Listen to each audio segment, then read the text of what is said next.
My sister invited me to her baby shower.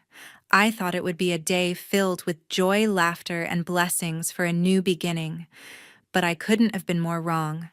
When the room quieted and every eye was on her, she stood up with a smug smile and declared, "Your late husband is the father of my child." Gasps rippled through the crowd. And as if that wasn't enough, she demanded I hand over $102 million of my inheritance, and in that moment my entire world shattered. The shock, the whispers, the looks of pity, they still echo in my mind. My sister thought she had already won. She even held up photos convinced her lies were unshakable proof. But she didn't know what I had. In my hands was a file, a truth powerful enough to strip away every ounce of her confidence. When I laid it down, her face drained of color.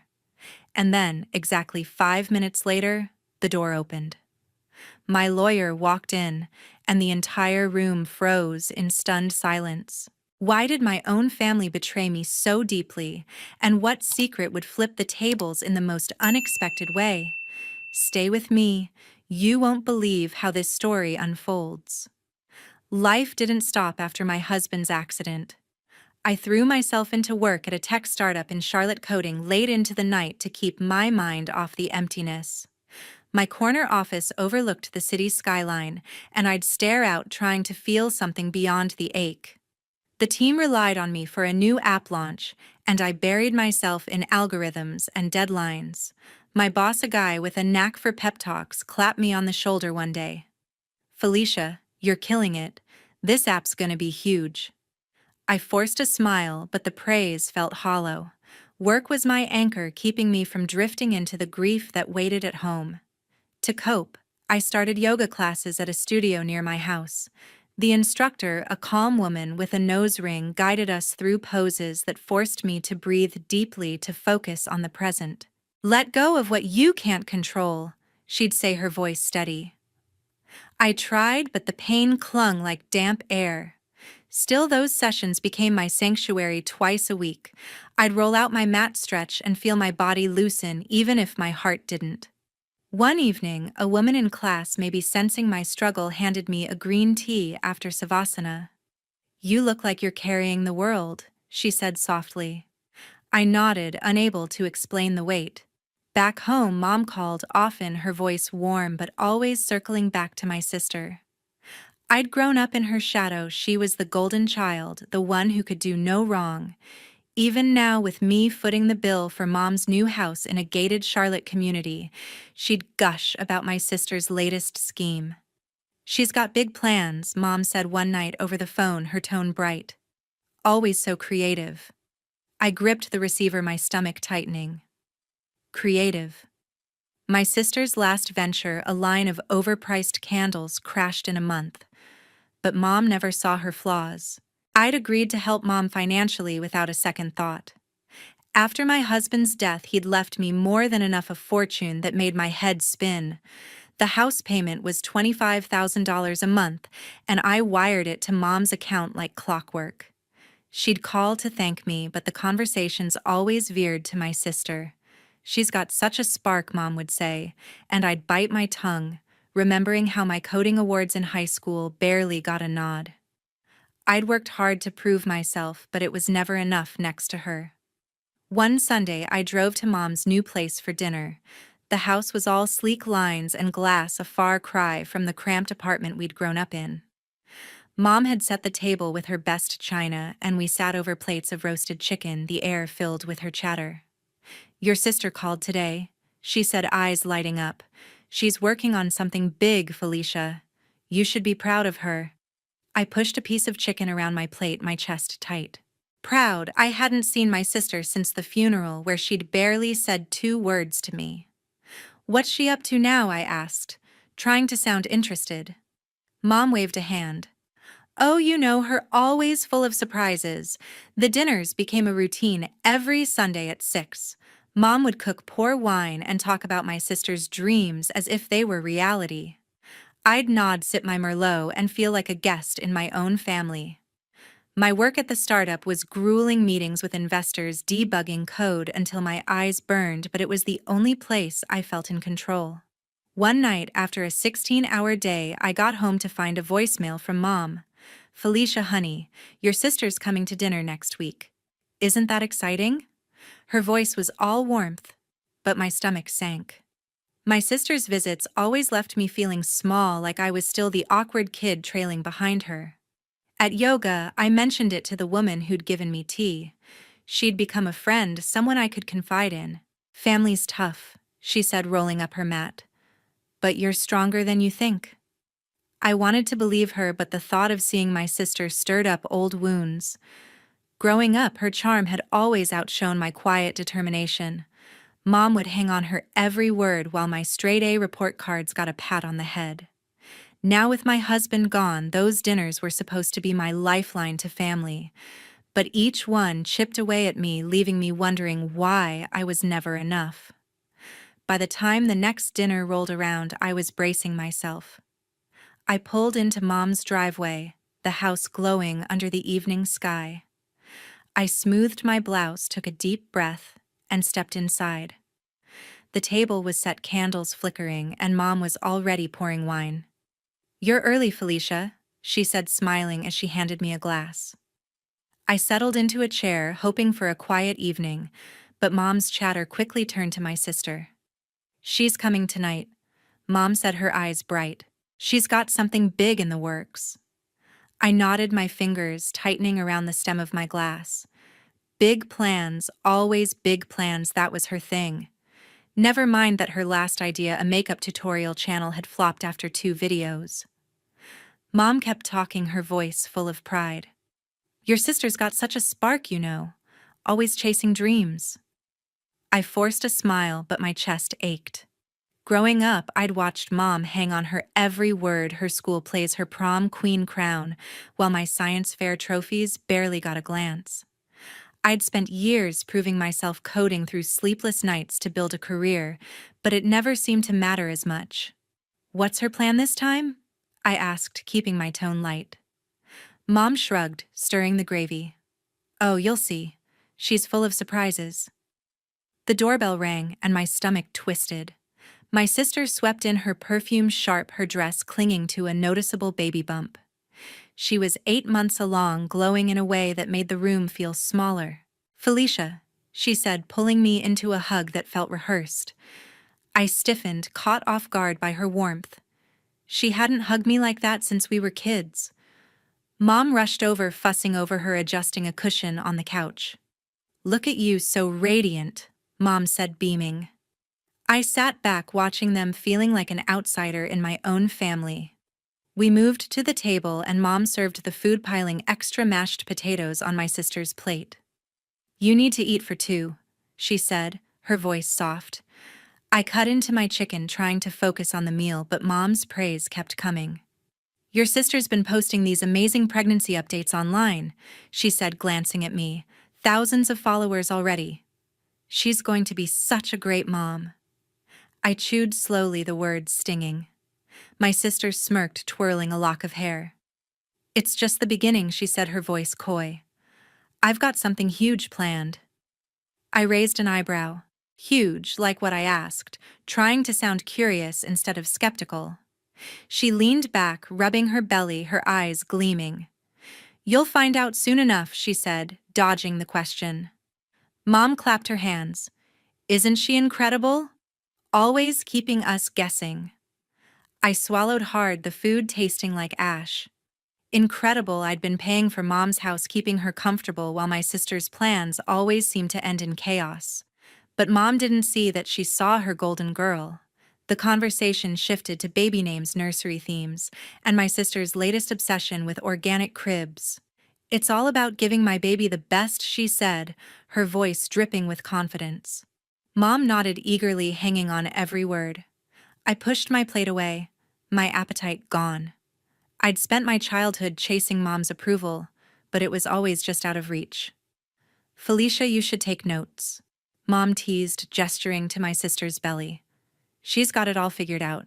I forced a laugh, but it felt like a slap. Figured out her last business left her in debt, and I'd bet this pregnancy wasn't as perfect as she made it sound.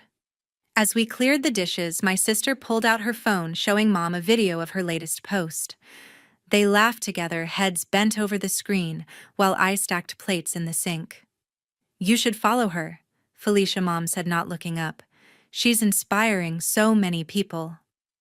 I rinsed a plate, my knuckles white. Inspiring, I'd built a career from scratch, led a team through a major app launch, but Mom never bragged about that. My sister caught my eye, her smile sharp. "Maybe you'll get there one day," she said, her tone light but cutting. I dried my hands, forcing myself to stay calm. "Who's the dad?" I asked, keeping my voice casual. Her smile faltered for a split second before she recovered. "That's part of the surprise," she said, winking at Mom. Mom giggled like it was a game. I didn't press, but the way she dodged the question set off a warning bell in my head. My sister wasn't just here to show off, she was building up to something. After dinner, I kissed Mom's cheek and headed for the door. My sister called after me, her voice too sweet. "You're coming to my baby shower, right? It's gonna be big." I nodded, my jaw tight. Whatever she was hiding, I'd find out soon. 1 month later, I was at my desk staring at lines of code when my phone buzzed with a text from Tracy. "Baby shower next month at the Omni Hotel downtown. You have to be there." The all caps felt like a command, not an invitation.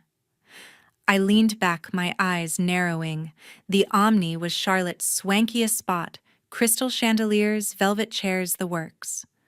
Why would Tracy, whose last event was a backyard barbecue, pick a place like that? My fingers hovered over the keyboard, but I didn't reply. Something about her tone felt off, like she was playing a part. I pushed through my work, leading a meeting with the dev team on our app's new interface. My colleague, a guy with wire-rimmed glasses, nodded as I outlined the next sprint. "Felicia, you're on fire," he said. I managed a half smile, but my thoughts kept drifting to Tracy.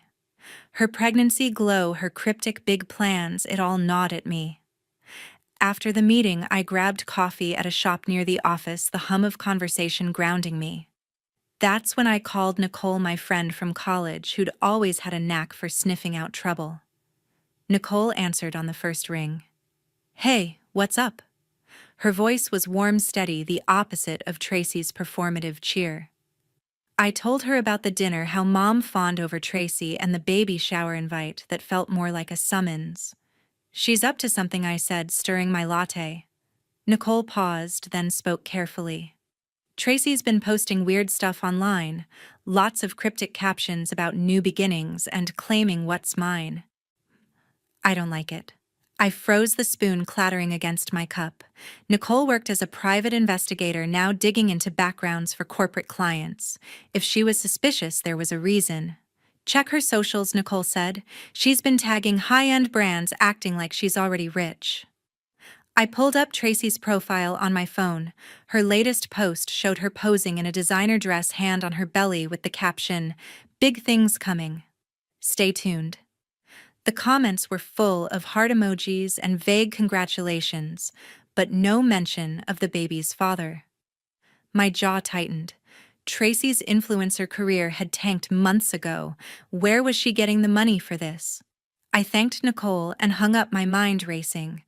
That evening, I met Nicole at a bar downtown, a cozy spot with exposed brick walls. She slid into the booth, her laptop already open. "I did some digging," she said, pushing a strand of hair behind her ear. "Tracy's been emailing event planners, booking the Omni's grand ballroom. That place costs a fortune." I sipped my gin and tonic, my pulse quickening. "She's got no job, no savings," I said. "How's she paying for it?" Nicole's eyes narrowed. "That's the thing. She's been dropping hints about a big payout to her followers. Sounds like she's banking on something or someone." I leaned forward, my voice low. "She wouldn't say who the dad is. Kept calling it a surprise." Nicole frowned, tapping her laptop. "That's not all. She's been messaging some shady PR guy, talking about a reveal at the shower. I couldn't get details, but it's not just a party, Felicia. She's planning a spectacle." My stomach churned. Tracy always loved attention, but this felt different, calculated, almost predatory. I thought back to her smug smile at dinner, the way Mom ate it up. The next day, I was back at work debugging code when Tracy called. "Felicia, you didn't RSVP," she said, her voice sugary. "The shower's going to be huge. Caterers, photographers, the works. You're coming, right?" I hesitated, picturing her at the Omni basking in the spotlight. "Wouldn't miss it," I said, keeping my tone neutral. She giggled, but it sounded forced. "Good. It's going to change everything." The call ended and I stared at my phone, a chill running through me. Change everything? What was she scheming? Nicole texted me later, urging me to meet again. We grabbed lunch at a deli near her office, the smell of fresh bread calming my nerves. She pulled out a notebook, her handwriting sharp and precise. "I tracked down some of Tracy's old posts," she said. "She's been vague about the pregnancy timeline, but she's milking it for clout. And that PR guy, he's known for staging viral moments." I bit into my sandwich, barely tasting it.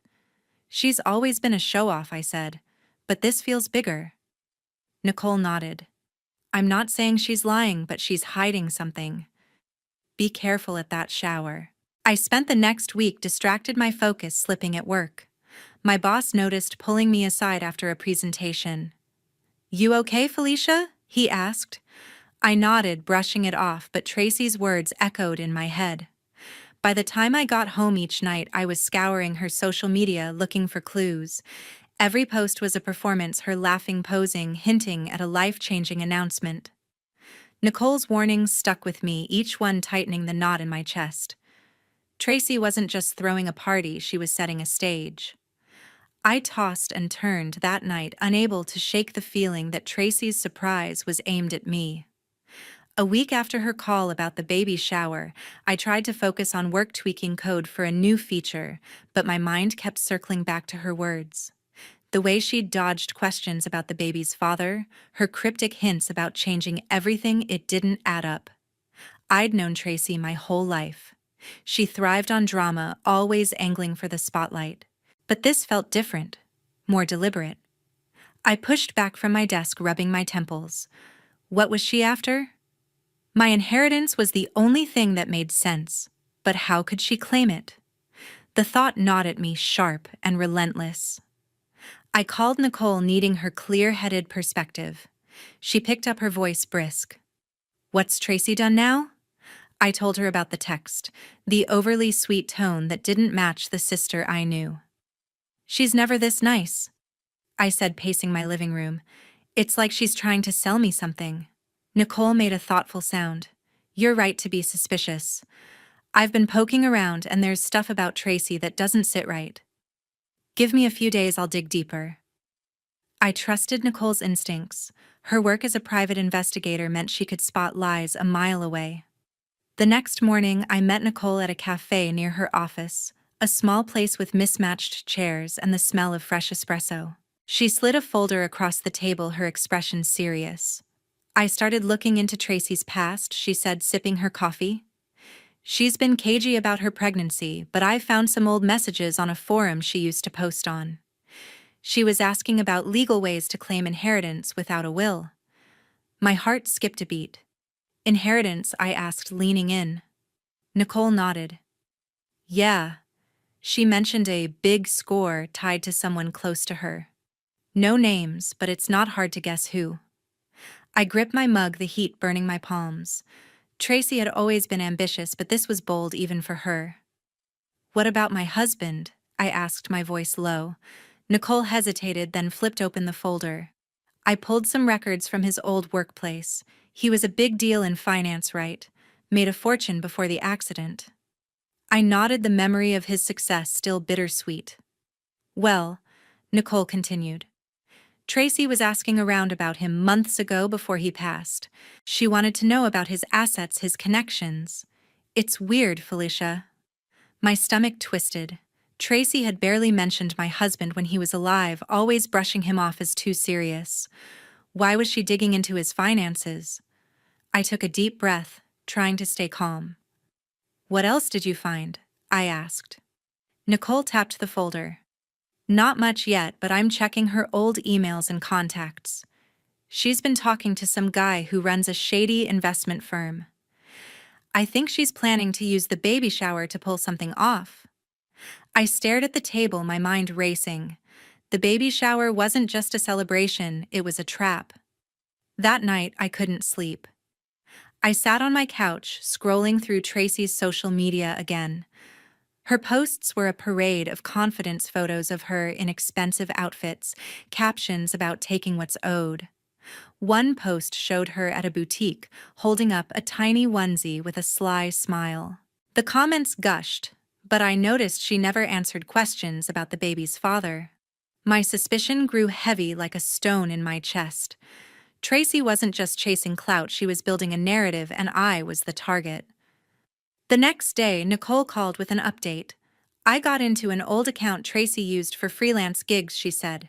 She was emailing someone about securing her future through a family connection. The email stopped right around when your husband passed. My breath caught. You think she's targeting me? I asked. Nicole's voice was grim. I think she's been planning this for a while. I'm still digging, but you need to watch your back at that shower. I spent the following week on edge, jumping every time my phone buzzed. Tracy sent another text, her words dripping with fake warmth. Can't wait to see you at the Omniware, something nice, it's a big deal. I didn't respond, my fingers trembling. At work, I struggled to focus, my code riddled with errors. My colleague noticed, raising an eyebrow during a review. You seem off, Felicia, he said. I brushed it off, but the weight of Tracy's intentions pressed down on me. Nicole's warnings echoed in my mind. She was onto something, and I needed answers before the shower. Nicole met me again, this time at a park near my house. She handed me a USB drive. This has everything I've found so far, she said. Tracy's been researching inheritance laws, and she's got a history of bending the truth. I'm still looking into your husband's past to see if there's a connection. I clutched the drive, my resolve hardening. Whatever Tracy was planning, I'd be ready. The next day, my phone pinged with a new email. It was from her, no subject line, just a single attachment. I opened it, and my breath caught a photo of my husband and Tracy, their arms around each other, smiling at some beach. The timestamp was from 2 years ago, when he was still alive. My hands shook as I zoomed in. His face looked real, but something was off. The lighting didn't match her smile, too perfect. I called Mom right away, my voice tight. Did you know about Tracy and my husband? I asked, forwarding her the photo. She paused, then sighed. Oh, Felicia, they were close for a while. She told me they had a special connection. I froze, the phone heavy in my hand. A special connection, my husband had barely mentioned, Tracy always dismissing her as immature. You knew? I pressed, my voice rising. Mom's tone softened like she was soothing a child. Honey, it was nothing serious. She just leaned on him sometimes. I paced my kitchen, fury building. Leaned on him. She's claiming they were together, Mom. This photo's fake. Mom chuckled as if I was overreacting. Tracy wouldn't lie about something like that. She's been through so much, Felicia. You should support her. Support her. I gripped the counter, my knuckles white. Tracy had spun a story, and Mom was buying every word. I ended the call, my mind racing. If Mom knew about this so-called relationship, why hadn't she told me? The betrayal cut deeper than I expected. I sat on my couch, staring at the photo again. The background was a generic beach, the kind you find on stock image sites. Tracy's dress looked cut and pasted, the edges too sharp. She'd gone to the trouble of faking evidence, but for what I thought of the baby shower, her hints about a big reveal. This wasn't just about attention, she was building a case, something to use against me. My inheritance was the only thing valuable enough to justify this kind of stunt. The realization hit like a punch. Tracy was trying to rewrite history to claim what was mine. I called Mom again the next day, hoping she'd reconsider. You really think Tracy's telling the truth? I asked, my voice steady but cold. She sighed again, impatient this time. Felicia, why can't you be happy for her? She's starting a family, and your husband was part of her life. Let it go. I clenched my jaw, her words stinging. Part of her life. He was my husband, not hers. Mom's blind loyalty to Tracy was nothing new, but this was different. She was defending a lie. "You're wrong about her," I said, my tone final. "And I'm done pretending otherwise." That evening, I logged into my bank account, my cursor hovering over the monthly transfer to Mom's account. $25,000 every month to keep her in that fancy house. I'd done it out of love, but now it felt like enabling. Mom had chosen Tracy's side, believing her over me, even with a fake photo staring her in the face. My finger clicked the cancel button, stopping the next payment. I sent Mom a text. "No more money. You've made your choice." My heart ached as I hit send, but I couldn't keep funding her denial. The next morning, Mom called, her voice shrill. "Felicia, what's this about stopping the payments? How am I supposed to live?" I took a deep breath, steeling myself. "You knew Tracy was lying and you backed her anyway," I said. "I'm done, Barbara." Calling her by her name felt strange, like severing a tie. She gasped, then started to argue, but I hung up. For years, I'd carried the weight of her favoritism, but this was the final straw. Tracy's photo and Mom's support had pushed me too far. I spent the day distracted, my work suffering. My boss pulled me aside after a meeting, his brow furrowed. "You're slipping, Felicia. Everything okay?" I nodded, muttering an excuse, but my thoughts were on Tracy's next move. She'd sent that photo to shake me, to make me doubt my husband's loyalty. But I knew him. He'd been devoted, always putting me first. Tracy's lie was desperate, and Mom's complicity made it worse. I opened my laptop, saving the email and photo as evidence. Whatever Tracy was planning at that shower, I wouldn't let her win. By evening, I was calmer, my resolve hardening. Tracy thought she could manipulate me, but she'd underestimated my strength. I was ready to fight back. My resolve to confront Tracy's lies grew stronger each day. I was at my desk, the hum of the office fading as I checked my phone for updates from Nicole. She'd promised to dig deeper, and I trusted her to find something concrete. That afternoon, she texted me to meet at her office, a small space downtown with stacks of files and a coffee maker that never stopped running. I arrived, my nerves buzzing, and found Nicole hunched over her laptop, her eyes narrowed in focus. "I've got something," she said, spinning the screen toward me. "It's about your husband."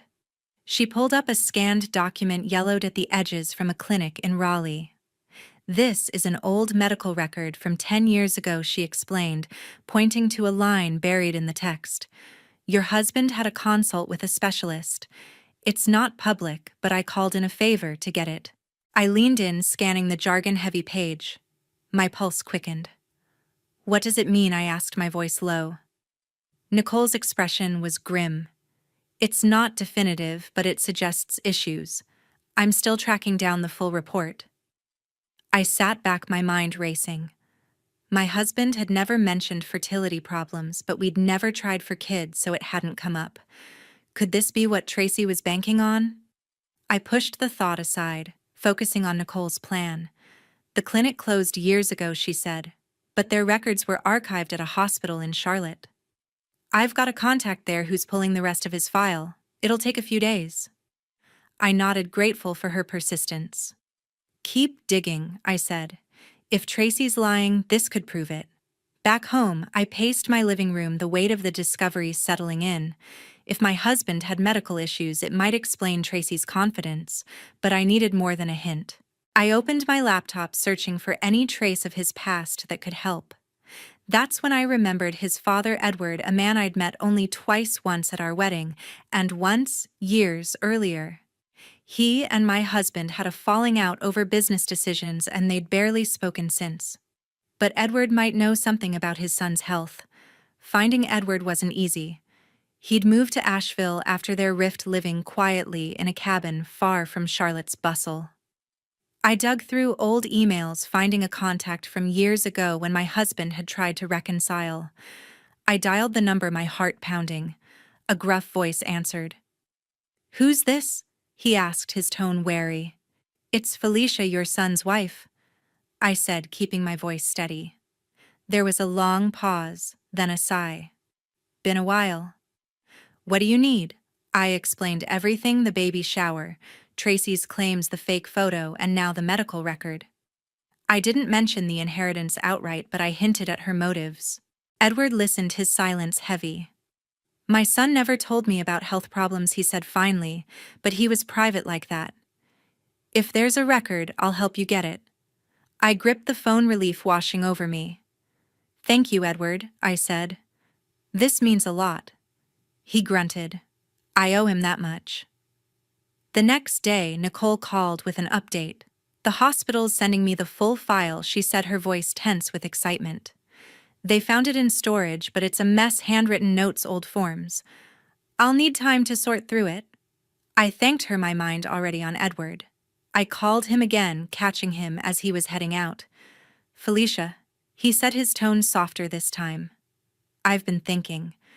My son saw a doctor in Raleigh when he was younger, before you met. I don't know details, but I can reach out to an old friend who worked there. Over the next week, I juggled work and waiting for news. My team was prepping for a big demo, and I forced myself to focus, leading late-night coding sessions. But every free moment I was on the phone with Nicole or Edward. Nicole texted me scans of faded documents, each one a puzzle piece. Still no smoking gun, she said during one call, but I'm close. Edward, meanwhile, tracked down his friend, a retired nurse who remembered my husband. She's checking her contacts, he told me. Might take a few days. Each conversation brought me closer to the truth, but the waiting was agony. I kept picturing Tracy at the Omni, her smug smile as she planned her reveal. I couldn't let her rewrite my husband's memory. At night, I lay awake thinking about Edward's gruff voice, his willingness to help despite the years of distance. It gave me hope, but the clock was ticking. I checked my phone constantly, waiting for Nicole's next update. I was still reeling from Tracy's scheming when the phone rang. This time it was Edward. His voice came through rough but steady. Felicia, I've found something about my son. My grip tightened on the mug in my hand. He had tracked down an old friend, a nurse from Raleigh, who had kept a box of clinic files stored away in her attic. This is serious, Edward said, pausing for a moment. Your husband had a medical condition that could change everything. I'll send you the documents. I pressed him for more, but he remained vague. You'll see when you read it. The next morning, a courier dropped off a sealed envelope at my door. Inside were photocopies of medical forms stamped with a Raleigh Clinic's logo, dated 12 years ago. The pages detailed my husband's visit to a specialist, with terms like chronic condition and long-term implications circled in red. My stomach churned as I read, but the jargon was dense, and Edward's warning lingered, serious, but not specific. I trusted my husband, but this was a piece of his past he'd never shared. Was this what Tracy was counting on? I called Edward back, my voice shaking. What does this mean for Tracy's claims? I asked. He sighed, the sound heavy with years of regret. My son kept secrets, Felicia. But he loved you. Whatever your sister's planning, these papers might stop her. He promised to overnight another file. He'd found a follow-up report from the same clinic. I thanked him, my mind spinning. The documents felt like a weapon, but I needed to understand them before the baby shower. I spent the day poring over the papers, cross-referencing medical terms online. The records hinted at a condition that could disrupt Tracy's narrative, but without the full picture, I was grasping at shadows. I needed to be ready for the Omni, where Tracy would stage her big moment. I imagined her standing in that grand ballroom, her smile calculated, her followers eating up every word. She'd been dropping hints online about a truth that would rewrite the story. I wasn't going to let her rewrite mine. I drove to a print shop in downtown Charlotte, making copies of the medical records to keep safe. The clerk, a young woman with a quick smile, asked if I was preparing for a case. Something like that, I muttered, tucking the originals into my bag. Back home, I spread the papers across my dining table, marking key sections with a highlighter. The more I read, the more certain I became. Tracy's lies were built on a shaky foundation, and these documents could tear it down.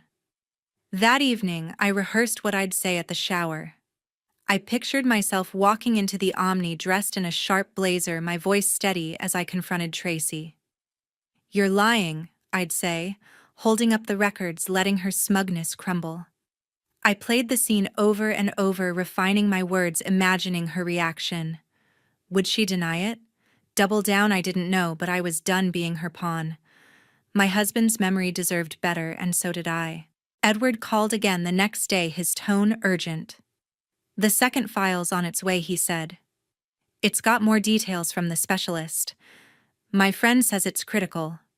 I thanked him, my resolve hardening. Edward's help, despite his distance from my husband, gave me strength. He'd been a stranger to me, but now he was an ally.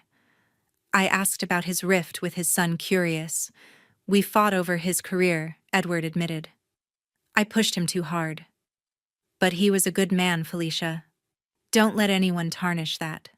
I spent the next few days preparing my focus razor sharp. At work, I powered through meetings, my team praising my clarity on the app's final tweaks. But every night I was back at my table studying the records, planning my move. I bought a new dress for the shower, a deep navy number that felt like armor. I practiced my speech in the mirror, keeping my voice calm but firm. Tracy thought she could outsmart me, but I was ready to turn her game against her. The morning of the shower, I checked my bag documents, phone keys. I called Edward one last time, confirming the second file had arrived. It was thicker, with handwritten notes from a doctor.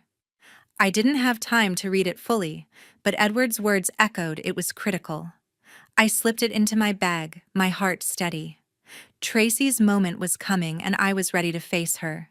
I drove toward the Omni, my hands steady on the wheel. The Omni's ballroom glittered as I stepped inside. Chandeliers cast a warm glow over tables draped in white linen, each centered with a bouquet of roses.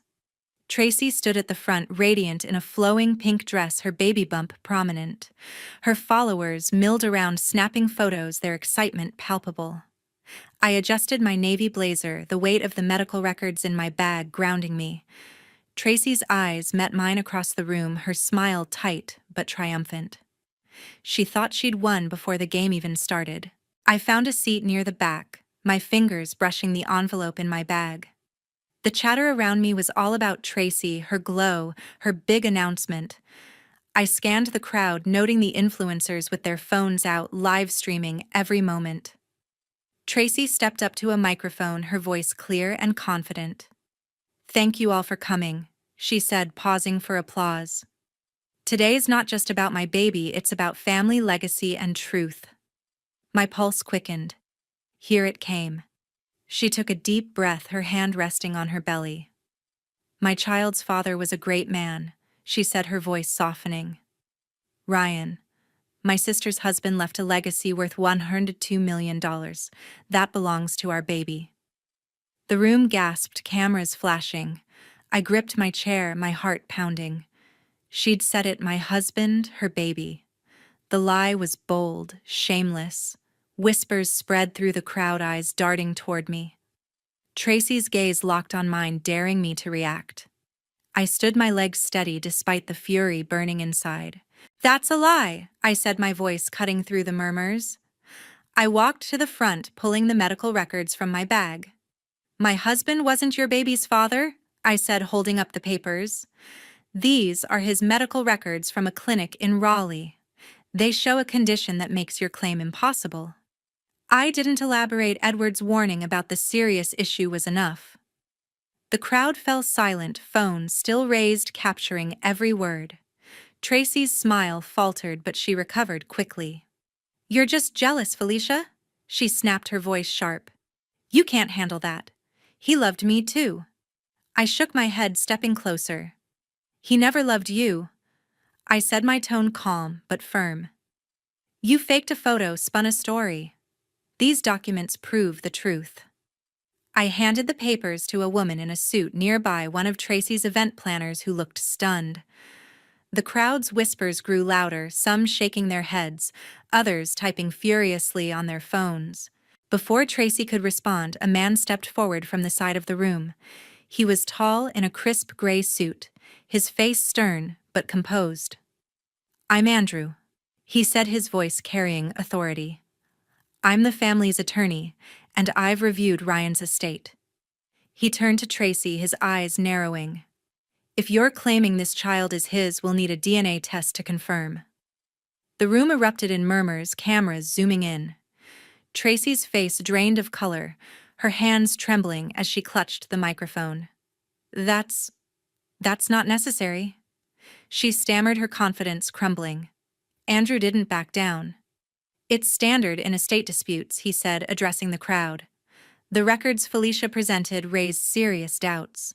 A DNA test will settle this." I watched Tracy, her eyes darting around, searching for an escape. Her followers, once adoring, now whispered among themselves, their phones capturing her panic. I felt a surge of relief. Andrew's presence was unexpected, but his demand was exactly what I needed. Tracy's lie was unraveling in front of everyone. She tried to salvage the moment, forcing a laugh. "This is my day," she said, her voice wavering. "Let's focus on the baby, not drama." But the crowd wasn't buying it. Some started to leave, their excitement replaced by skepticism. I stood my ground, the records still in my hand. "You can't claim what's not yours," I said, my voice steady. Tracy glared at me, her face pale, but she had no response. The event planner handed the papers back, her expression uneasy, as if she sensed the tide turning. Andrew approached me, lowering his voice. "I was hired by your husband's estate last year," he said. "I didn't expect this, but I'll ensure the DNA test happens." I nodded, grateful for his clarity. Tracy retreated to a corner, surrounded by a few loyal followers, her smile gone. The ballroom felt different now, the glamour tainted by her exposed deception. I slipped the records back into my bag, my heart still racing but lighter. I'd faced her, and she'd faltered. As the crowd thinned, I stepped outside, the cool night air hitting my face. 2 weeks later, I sat in Andrew's office, a sleek space downtown with glass walls and a view of Charlotte's skyline. He slid a manila folder across his desk, his expression calm but serious. "The DNA results are in," he said, opening the folder. "Tracy's baby isn't your husband's?" My shoulders relaxed, the weight of her lie lifting. I'd known it deep down, but seeing the proof, black ink on a lab report, made it real. Tracy's claim was a sham, just as I'd suspected. Andrew leaned back, his pen tapping the desk. "I've filed a fraud lawsuit against Tracy," he said. "Her attempt to claim $102 million by falsifying paternity is serious. The court's already frozen her accounts pending the case." I nodded, my mind flashing to her pale face at the shower, her trembling hands as she clutched the microphone. She'd known this was coming, but she'd gambled anyway. "What happens next?" I asked, my voice steady. "Discovery," Andrew replied. "We'll dig into her communications, her finances. She's in deep trouble." I left his office, the folder tucked under my arm. The streets of Charlotte buzzed with lunchtime crowds, but I felt detached, my thoughts on Tracy. Her followers had turned on her, her social media flooded with accusations of deceit. I'd seen the posts, angry comments, unfollows, sponsors dropping her. She'd built her world on lies, and now it was collapsing. I felt no pity, only a cold satisfaction. She'd tried to steal my husband's legacy, and she'd failed. Back home, I called Barbara to tell her the news. The DNA test proved Tracy lied. I said, my tone flat. "She's being sued for fraud." Barbara's voice cracked, a mix of shock and defensiveness. "She made a mistake, Felicia. She's still family." I shook my head, though she couldn't see it. "You backed her lies, Barbara. I'm done helping you." I'd already stopped her monthly payments, but this was final, no more chances. She pleaded, her voice rising, but I hung up, my resolve unshaken. Barbara had chosen Tracy, and now she'd face the consequences. The next day, I met Andrew at a coffee shop to discuss the lawsuit. He sipped an espresso, outlining the next steps. "Tracy's PR guy is cooperating," he said. "He's turned over emails showing she planned this for months." I stirred my latte, my jaw tight. Months. She'd been scheming even before my husband's death, weaving a story to exploit his fortune. "Will she go to jail?" I asked. Andrew shrugged. Possibly. Fraud of this scale carries penalties, especially with forged documents like that photo.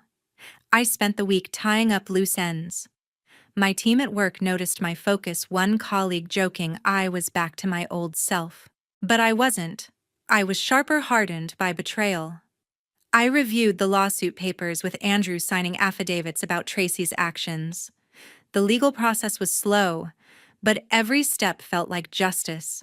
Tracy sent me a text, her tone desperate. "We can settle this, Felicia. Don't ruin me." I deleted it without replying. She'd made her choice, and I'd made mine. Barbara called again, begging for money to cover her bills. "I can't lose the house," she said, her voice trembling. I closed my eyes, the weight of years of obligation pressing down. "You should have thought of that before defending her," I said. "You're on your own, Barbara." Hanging up was easier this time. She'd lost her safety net just as Tracy had lost her credibility. I felt a pang of guilt, but it faded quickly. My loyalty was to myself now. As the lawsuit moved forward, I watched Tracy's world unravel from a distance. Her online presence shrank, her posts deleted, her brand in tatters. Andrew kept me updated, his emails detailing court dates and evidence. I saved every message, building a record of her downfall. The truth had set me free, but it had trapped her. I turned my focus to rebuilding my life, starting fresh. I stood in my old bedroom packing the last of my things from the sprawling Charlotte villa I'd shared with my husband.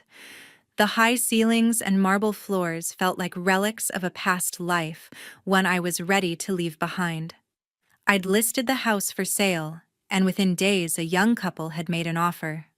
The closing was set for next week, and I was already picturing my new place, a sleek downtown condo with skyline views and no ghosts of family drama. I called a moving company, scheduling the transfer of my essentials. The rest, furniture, decor, memories, would stay with the house. I kept only my husband's watch, a simple silver piece he'd worn daily. It felt like enough. Barbara called as I taped up a box, her voice hoarse. "You're really selling the house?" she asked, as if she still had a claim. "Yes, Barbara," I said, my tone firm. "I'm moving on." She didn't argue this time, her silence heavy with resignation. I hung up, feeling lighter. Tracy sent an email, a last-ditch plea for forgiveness. "I was desperate, Felicia," she wrote. "Let's talk." I read it once, then archived it. My sister had crossed a line no apology could erase. I blocked her number, her social media, her everything. Cutting her out was like shedding a weight I'd carried too long. Barbara was next. No more calls, no more guilt trips. I was done with both of them, their lies and manipulations buried in the past. I met Nicole at a bistro near my new condo, a cozy spot with exposed brick and warm lighting. She grinned as I slid into the booth, her laptop open to a new case. "You look free," she said, passing me a coffee. I smiled, a real one for the first time in months. "I am," I said, "and I want to work with you." Nicole raised an eyebrow, intrigued. "What, like a side gig?" she asked. I nodded. "Your PI skills saved me. I want to learn, maybe help with tech for your cases." Nicole leaned forward, her eyes bright. "You're a coder. You could build tools for tracking data, analyzing patterns." We brainstormed over lunch, sketching ideas on napkins. I'd always loved solving puzzles, and Nicole's work was a new kind of challenge. By the time we parted, we'd agreed to collaborate. She'd handle the fieldwork, I'd tackle the tech. It felt like a fresh start, a way to channel my energy into something meaningful. The move to the condo was smooth. I unpacked in a sunlit living room, arranging my desk by a floor-to-ceiling window. The city stretched out below, alive and vibrant. I set up my computer, diving into a coding project for Nicole's firm, a database to streamline her case files. It was satisfying, the kind of work that kept my mind sharp and my heart steady. At night, I walked the downtown streets, exploring cafes and bookstores, reclaiming my space. Barbara and Tracy faded from my thoughts. I heard through a mutual acquaintance that Barbara had moved to a smaller place, selling off jewelry to get by. Tracy was facing court dates, her influencer days over. I didn't dwell on it. Their choices weren't my burden anymore. My focus was forward on building a life that was mine alone. I opened my laptop each morning ready to code, ready to live. I woke each morning to sunlight streaming through the windows, my desk a hub of creativity. Nicole and I had launched our first joint project, a software tool to automate data analysis for her investigations. But a bigger opportunity came when my boss called, offering me a lead role on a new tech venture at work. It was a mobile app to connect local startups, a chance to shape Charlotte's tech scene. I said yes without hesitation, my heart racing with possibility. The project consumed my days. I met with a team of developers in a sleek office overlooking the city, whiteboards covered in diagrams and code snippets. My role was to design the app's core framework, a complex system that needed to be intuitive yet powerful. I thrived on the challenge, pouring hours into refining algorithms and testing prototypes. My colleagues noticed my energy, one calling me the spark of the team. It felt good to be defined by my work, not my past. Nicole joined me for brainstorming sessions, her PI perspective sharpening the app's features. Startups need trust, she said one evening, sipping wine in my condo. Add a verification layer for user profiles. I scribbled the idea down, my laptop glowing with lines of code. Our collaboration was seamless.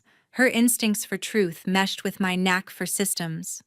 We laughed over late-night pizza, swapping ideas that felt like building something bigger than ourselves.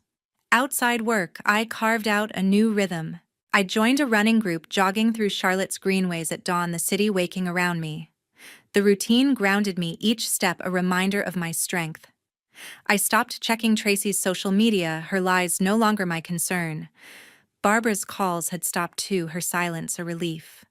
I'd learned that family wasn't about blood, it was about trust.